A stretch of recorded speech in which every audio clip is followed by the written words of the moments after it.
আজ দুপুরের মেনুতে ছিল ভাপা ইলিশ। ভাপা ইলিশের জন্য ইলিশ মাছের কোলের মাছগুলো নিলেই খেতে বেশি ভালো লাগে। আর এই ভাপা ইলিশগুলো একদম গরম গরম খেতে হয়। তাই একবেলার জন্য আম্মুর এবং আব্বুর জন্য 3 পিস মাছ ও একটা ডিম নিয়ে নিল। তো মাছগুলো ভালো মতন ধুয়ে পেঁয়াজ, নারকেল বাটা, সরিষা বাটা, লবণ, হলুদ গুঁড়া, মরিচ গুঁড়া এবং সরিষার তেল ভালো মতন মিক্সড করে নিতে হবে। এই ভাপা ইলিশের জন্য অবশ্যই সরিষার তেলটা ব্যবহার করতে হবে। আর এই ভাপা ইলিশে কাঁচামরিচটা একটু বেশি দিতে হবে। আম্মু যখন কাঁচামরিচটা দিয়েছিল আমি সেই ভিডিওটা নিতে পারিনি। আমার ফোনে একটা কল এসেছিল, তাই ভিডিওটা স্কিপ হয়ে গিয়েছে। তো সব মশলাগুলো মাছের সাথে খুব ভালো মতন মিক্সড করে নিতে হবে।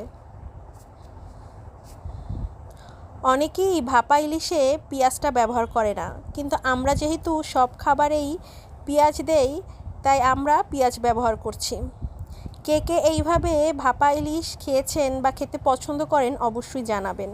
তো সব মশলাগুলো মাছের সাথে মিক্সড করে একটা স্টিলের টিফিন বক্সে মাছগুলো ঢেলে নিতে হবে।